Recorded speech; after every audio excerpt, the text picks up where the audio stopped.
The grass ain't greener. The grass just looks greener because it's new and nobody's stepped on it yet. That's it.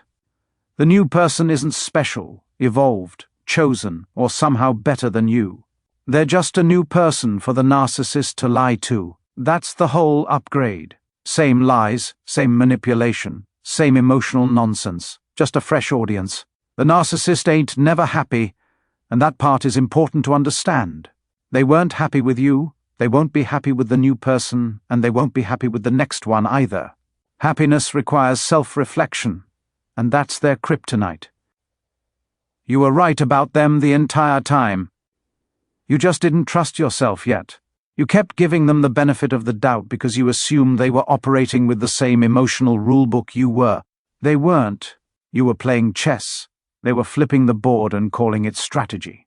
Once you go no contact long enough, your nervous system calms down, and your brain finally starts connecting dots instead of defending them. That's when you realize how much you actually did for that person. How much emotional labor you were carrying that you thought was normal. It wasn't normal. It was you compensating for someone who refuses to grow. While you're realizing all of that, they're realizing something too. They're realizing the new person doesn't have a clue what value actually is. Not because the new person is evil, but because they don't have your depth, your patience, or your emotional intelligence. The narcissist didn't upgrade, they downgraded out of necessity. They didn't have enough time to vet properly. They were in a rush. Narcissists don't heal between relationships, they panic. Panic doesn't produce quality decisions. Panic produces whoever was closest and easiest to impress at the moment. They will leave a sunny day for a rainy day, just so they can complain about the rain. That's not bad luck. That's a personality trait. They don't want peace. They want stimulation. They don't want stability. They want chaos they can blame on someone else. They don't want love. They want supply. So now they're over there emotionally terrorizing a brand new person in the same house, for free, using the same tired script, same fake charm, same fake future, same emotional whiplash. They just changed the actor standing across from them. And the wild part is, they have to pretend they're having the best days of their life. They have to sell it, post it, smile through it, because if they admit nothing changed, they'd have to look at themselves. That's a non-starter.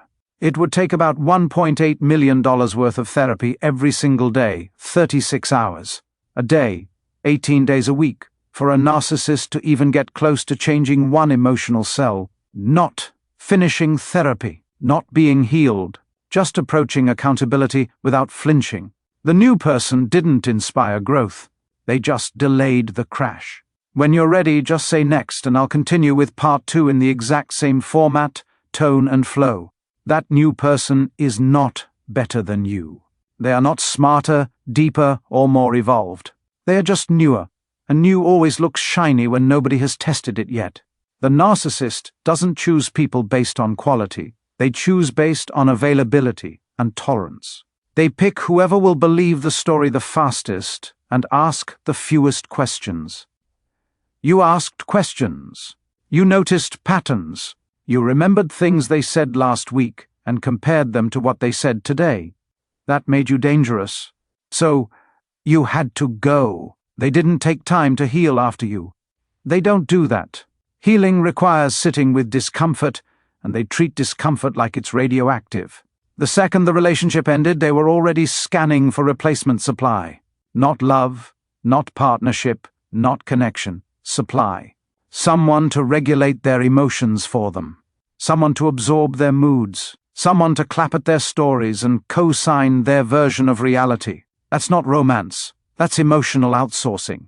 Because they don't take time to heal, they don't have time to vet. They don't ask real questions. They don't pay attention to red flags. They don't care about compatibility. They care about speed. Speed feels like control.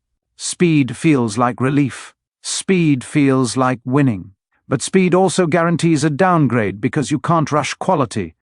You are quality. Quality takes time to recognize. And narcissists are always in a hurry. Now they're stuck pretending. Pretending the new person is everything. Pretending they're happier than they've ever been. pretending this relationship is different. Meanwhile, the same problems are already showing up behind the scenes. The same emotional games, the same silent treatments, the same passive-aggressive comments, the same explosions over nothing. The only difference is the new person hasn't figured out yet that this isn't normal, and here's the part that really messes with them. You're gone. You're not reacting. You're not checking. You're not asking mutuals for updates. You're not fighting for closure. That silence hits them harder than any argument ever did, because without your reaction, there's no proof they still matter. Without your energy, there's no mirror, and narcissists fall apart when there's nothing reflecting them back. So while you're slowly getting your clarity and your peace back, they burning energy trying to maintain a facade that's already cracking. They didn't move on to something better. They moved on to something easier. And easy never lasts, especially when the person bringing the chaos refuses to change. Here's what they don't tell you when the narcissist jumps into a new relationship immediately. It's not confidence, it's fear. Fear of being alone with their thoughts. Fear of sitting in silence long enough to feel shame. Fear of remembering what they did to you. So they distract themselves with a new person, new attention, new excitement, and new lies. It looks bold on the outside, but on the inside it's pure panic wrapped in a smile. They're already running the same plays, same love bombing, same big promises, same fast-forward talk about the future, same stories about how you were the problem, same rehearsed lines, just delivered to a new audience. The narcissist doesn't update the script, they just recast the role. And the new person thinks they're special because they don't know they're watching a rerun. You didn't know either at first. None of us do. What really eats at the narcissist is that you figured it out, not right away, but eventually. You stopped arguing facts with someone who rewrites reality. You stopped explaining yourself to someone committed to misunderstanding you. You stopped trying to prove your worth to someone who benefits from you doubting it. That shift is devastating to them, because once you see the pattern, their power is gone. They tell themselves they're happier now. They have to. If they admit this feels the same, then they'd have to admit the common denominator is them. That's a level of accountability they're not built for. So they double down on the fantasy. More posting, more smiling, more exaggeration, more best relationship ever energy, all while the same emotional chaos is quietly growing in the background. And the longer you stay no contact, the clearer it becomes. You weren't replaced. You were removed because you were waking up. The new person isn't winning, they're next. And the narcissist is still exactly who they were with you, just more tired, more rushed, and closer to another emotional collapse they swear isn't coming. The thing about narcissists is they don't actually enjoy the new relationship, they enjoy the reset button. They like that moment where nobody knows them yet, where their past hasn't caught up, where their patterns haven't been noticed. That's the high. Not love, not connection, novelty. And novelty wears off fast when you bring the same dysfunction into every room you walk into. Pretty early on, the new person starts feeling confused. Not enough to leave yet, but enough to feel off. Little comments don't add up. Stories change. Reactions don't match the situation. Boundaries get pushed and then laughed off. The narcissist calls it miscommunication, but it's really conditioning. Training someone to doubt themselves the way you once did before you knew better. Meanwhile, you're over here realizing how drained you were, how tired you stayed, how much peace you didn't even know you were missing. You start sleeping better, thinking clearer, laughing again. And that contrast is important because it proves something. The relationship wasn't hard because love is hard. It was hard because you were doing the work for two people. The narcissist hates that you're not watching anymore. They hate that you're not reacting. They hate that your silence doesn't mean you're hurting, it means you're done. That's why they perform so loudly online. That's why they exaggerate happiness. They're not trying to convince the world. They're trying to convince themselves that leaving you was worth it. And deep down, they feel it. That something is missing. That the new person doesn't stabilize them the same way. That the chaos didn't magically disappear. They won't say it out loud, but it shows in their behavior. Shorter patience, more irritation, more control. Because when the fantasy cracks, they don't fix themselves. They squeeze the person standing closest to them. At some point, the narcissist starts realizing the new person doesn't come with the same benefits package you did. You don't notice it at first, but they do. The new person doesn't anticipate moods. They don't smooth things over. They don't manage emotions quietly behind the scenes. They don't translate feelings into words or chaos into calm. And suddenly the narcissist has to sit with their own discomfort, which they absolutely hate. That's when the irritation starts. Small things become big problems. Normal human behavior gets labeled as disrespect. The narcissist starts feeling unappreciated, even though they haven't changed a single thing about how they show up. They're giving the same effort they always gave, which is minimal, and expecting the same results they got from you. But you were doing invisible labor. The new person isn't, and that gap feels loud. They begin comparing, even if they swear they're not. Not because they miss you as a person, but because life felt easier when you were around. You handled things. You absorbed tension. You made their chaos manageable.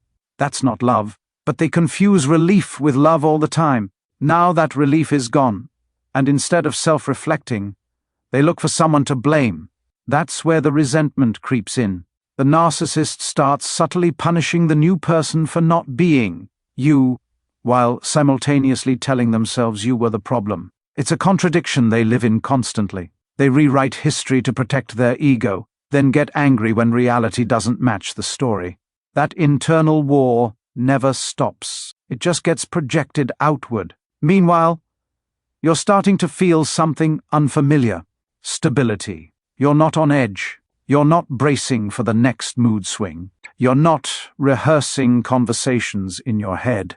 And the more normal your days feel, the more obvious it becomes that the relationship wasn't love, it was survival. You weren't replaced. You were freed. The narcissist doesn't miss you the way a healthy person misses someone. They miss the role you played. They miss the way you buffered consequences. They miss how you softened reality for them. They miss the version of life where someone else handled the emotional weight so they didn't have to. That's why when they think about you, it's not nostalgia, it's irritation mixed with regret they refuse to name. They start telling themselves stories about you to make the discomfort go away.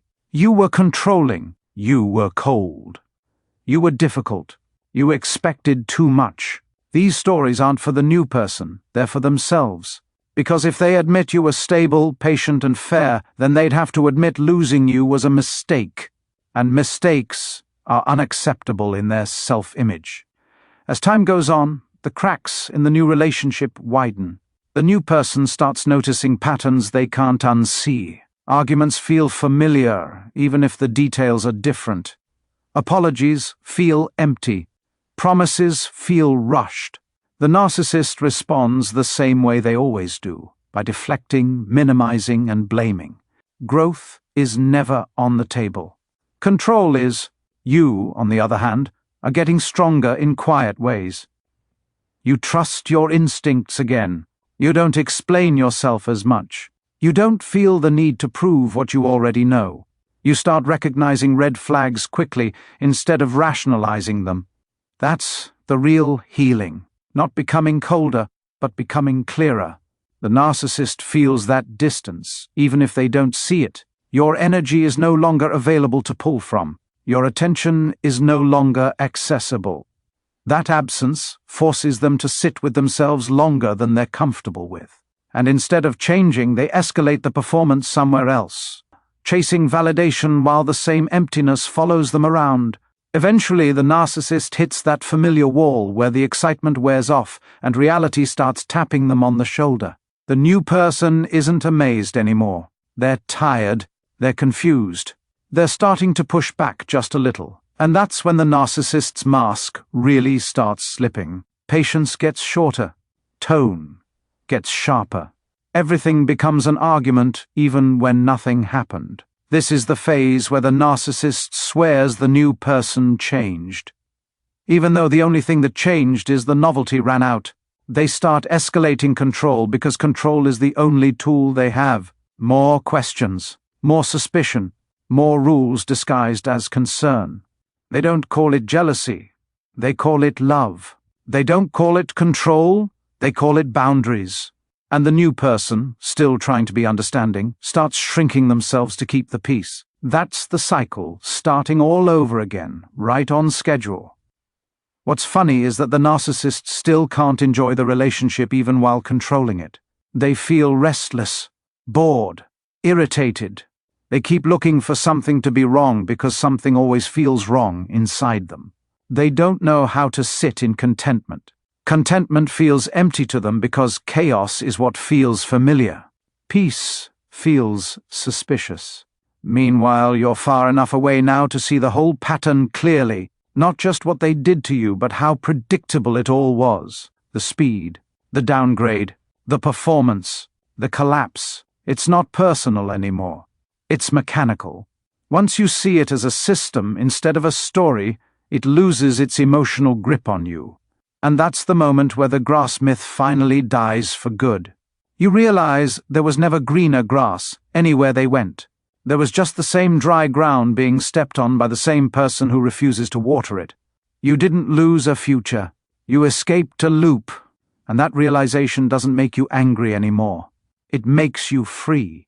At some point, the narcissist starts feeling the weight of repetition, even if they don't understand what it is. Everything feels familiar in the worst way. Same arguments, same tension, same dissatisfaction, just a different face sitting across from them. They tell themselves this relationship is different, but their body knows it isn't. Their reactions give them away. Short fuse, low patience, constant irritation. When everything keeps ending up the same, denial starts working overtime. They cope by rewriting the story again. Now the new person is too sensitive, too needy, or not supportive enough.